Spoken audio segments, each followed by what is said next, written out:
it. Perfect. Okay.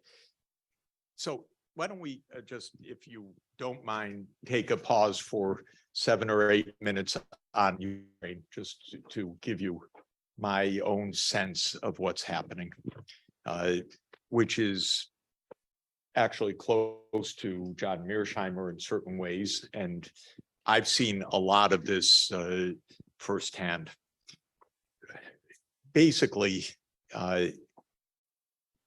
the idea that this is a provoked war is an idea that the United States acted in a way which Russian leaders understandably viewed as deeply threatening Russia's security. I believe that to be the case. And that goes back 30 years now. And so let me explain briefly. Gorbachev was a miracle for the world because he believed in unilaterally disbanding the Warsaw Pact military alliance of the Soviet Union and making a peace between the Soviet Union and the West meaning the United States and Europe, basically.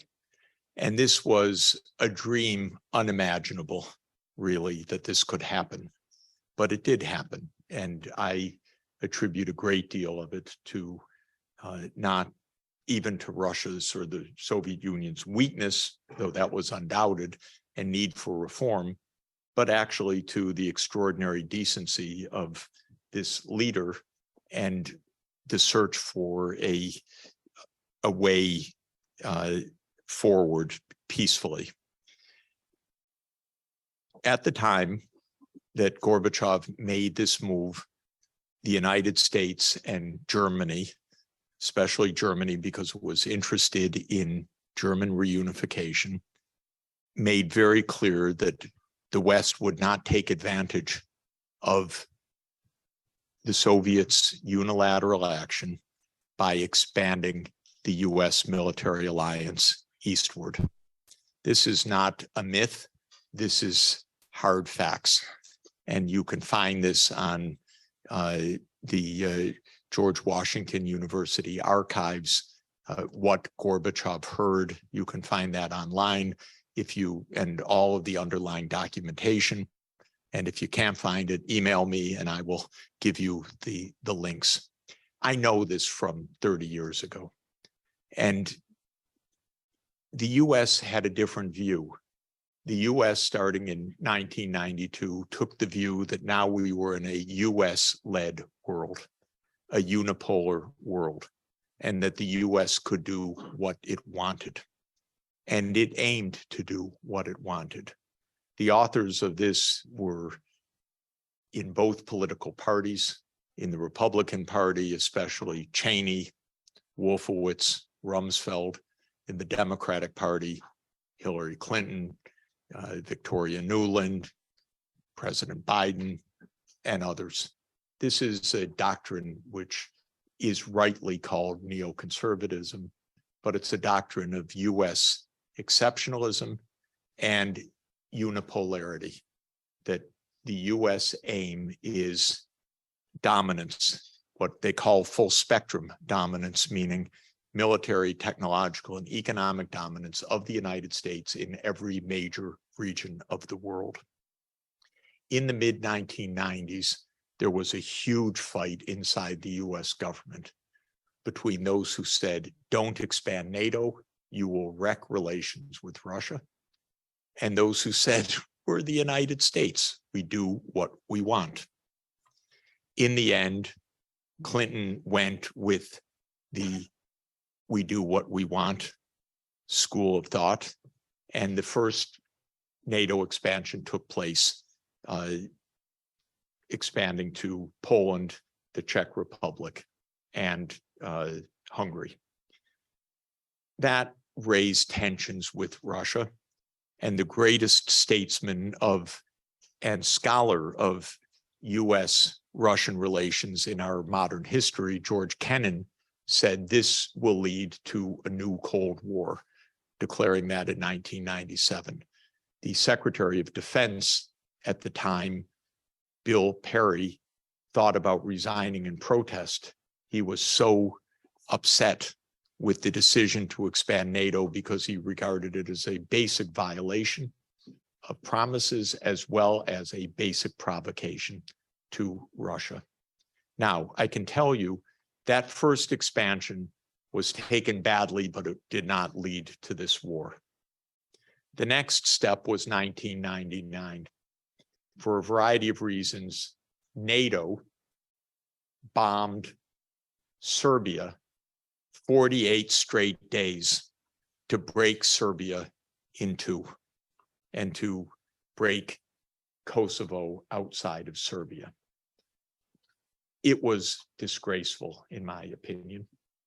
That was the first war in Europe since World War II, not the Ukraine war. It was directed at Russia's close ally, and it was directed at regime change, period, and to break Serbia. That raised the temperature a little bit higher.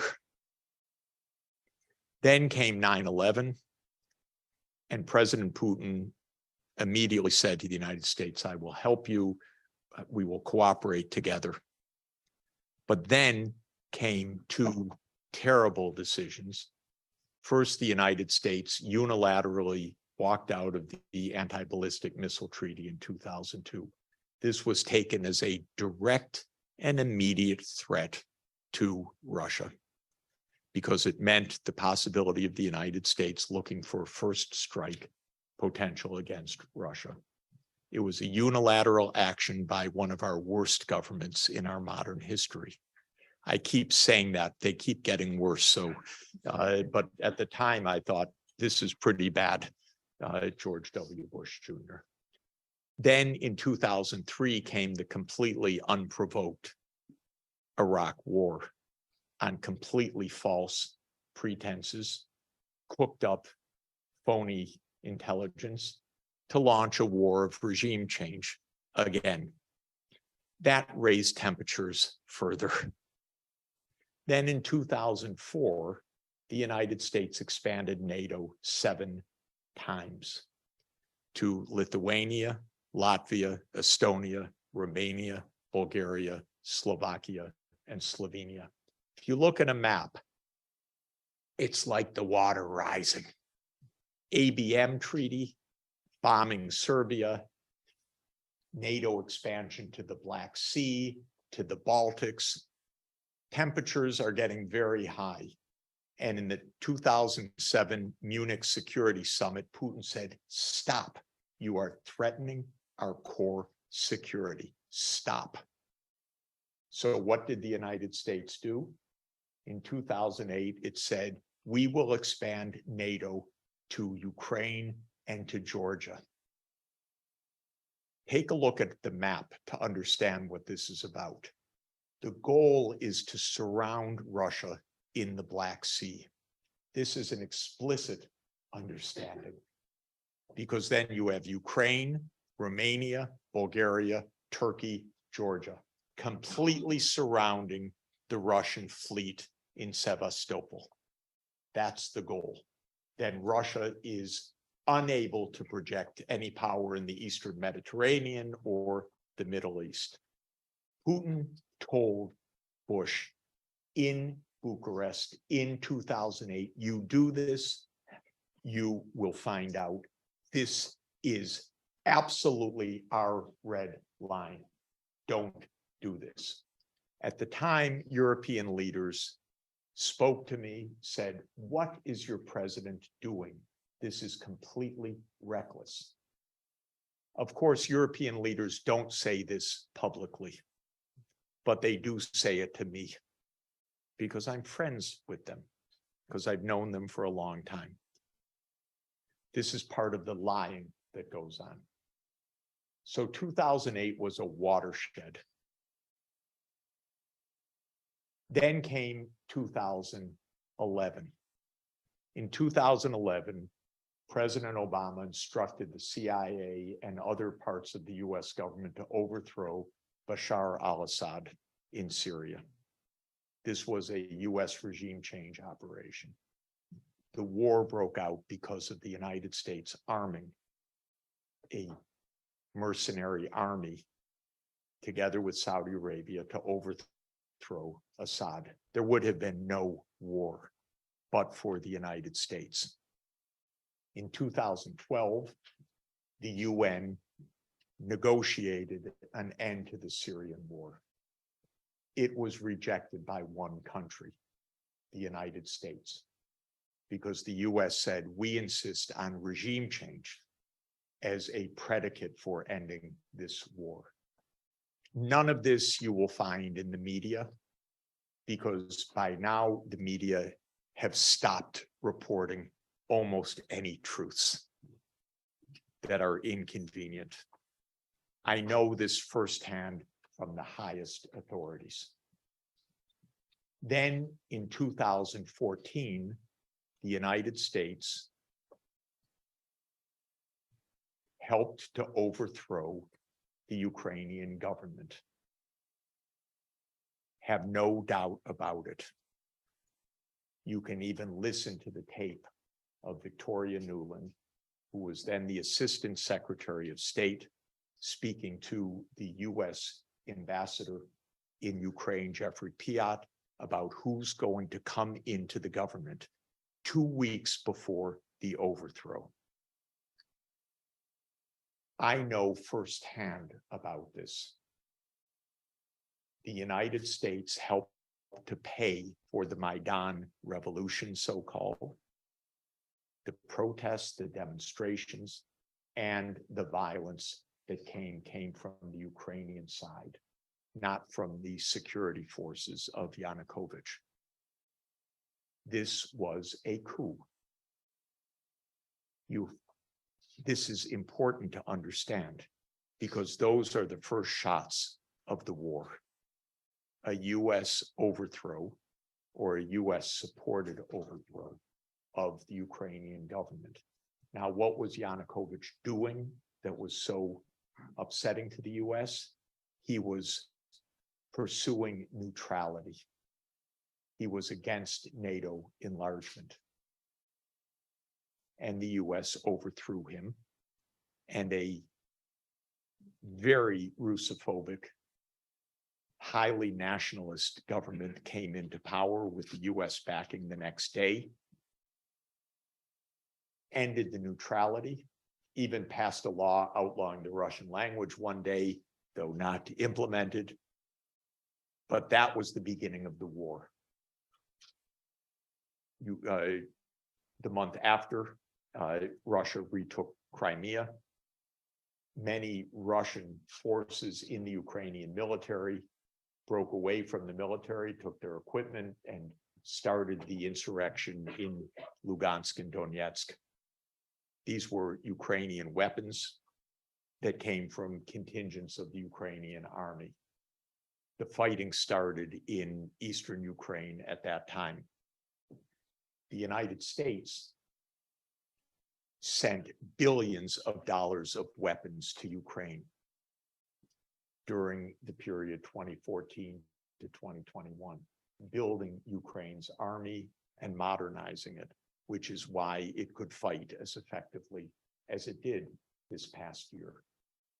All of the fortifications, the cities turned into fortresses, the heavy armaments, that was billions of dollars of US funding to arm an anti-Russian regime that it had helped bring to power. I think by now, Putin was a little annoyed, if I could put it that way. None of this history is recounted in our media, in our politics, in our discussion, because everything is that for an unprovoked reason, because Putin thinks he's Peter the Great, he launched a war for no other reason than imperial expansion on February 24th, 2022. That is a lie, ladies and gentlemen. This goes back 30 years, and the United States has behaved horribly, because the US should not move its military alliance to the more than 1,000-kilometer border of Russia.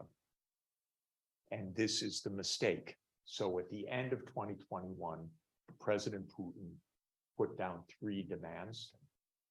One was neutrality. The second was Crimea remains part of Russia, as Crimea has been the home to the Black Sea Fleet since 1783. And the third is that the Minsk II agreement should be implemented as Europe and Ukraine had promised, but then reneged on. The United States refused to negotiate. I know it because I spoke to the White House then and said, what are you doing? This is the basis for peace. You can avoid this war. Just make clear NATO is not enlarging and the war will not happen. They would not do it because this has been a long-standing project. Then they say, this has nothing to do with NATO. If it has nothing to do with NATO, all the United States has to do tomorrow is to say, NATO is not enlarging. Then we can test that theory versus my theory. But they won't say it. Why? Because they haven't thought about it? I don't think so. Because they have an intention to expand NATO. And that is the goal. And if it's not the goal, then they are so unbelievably irresponsible not to have tried the alternative that it is unimaginable. This is not to justify an invasion and the killing. It is to help you understand it. And most importantly, it is to help you to understand that there is a way for this war to end. That's the point. The way for this war to end, in my view, is President Biden picks up the phone and says, President Putin, NATO will not expand to Ukraine. Now let's talk. I may be wrong, but without trying that, I find it an egregious destruction of Ukraine, first and foremost, that's going on. I am not pro-Putin. I am pro-Ukraine. I want the killing to stop. I want us to try to end this war. I want us to understand the basic reason for this war, or if it's not the reason, to prove it. And this comes to your excellent question. Most of the world leaders I know around the world believe this is a war of NATO expansion. They believe this is a US-Russia proxy war. Maybe it's not. But then the United States has been the most failed diplomacy in the whole world. Because if really this is not right, all they have to do is say it. And the fact that they won't say it either shows a level of incomprehension and irresponsibility that is beyond my fathoming, or it shows a duplicity, which I believe to be the case. But on the substance, my view is that this neoconservative group has been in charge of US foreign policy since 1992. I think it has been an abject disaster for the United States. It has helped to create the war in Ukraine. It's bringing us absolutely to the risk of World War III in East Asia over Taiwan. Same kind of approach, same kind of provocations, shipping more arms to Taiwan, not respecting the one China policy, not having proper dialogue. All of it is utterly irresponsible. The world senses this now.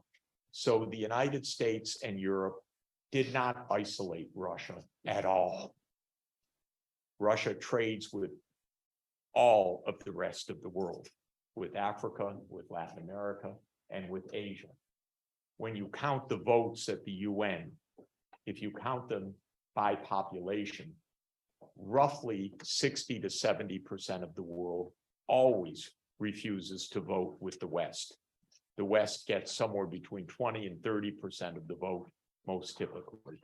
This is a Western project, and it is a Western project either because of the most absurd failure of diplomacy or because they're not telling the truth. Either way, it's a failure of the West, to put it this way. So if I'm completely wrong, they could easily prove this within one day. And they have not taken one single step to prove this approach, this hypothesis wrong. Thank you very much, ladies and gentlemen. Yeah. Thank you very much. Just to close off, I'll invite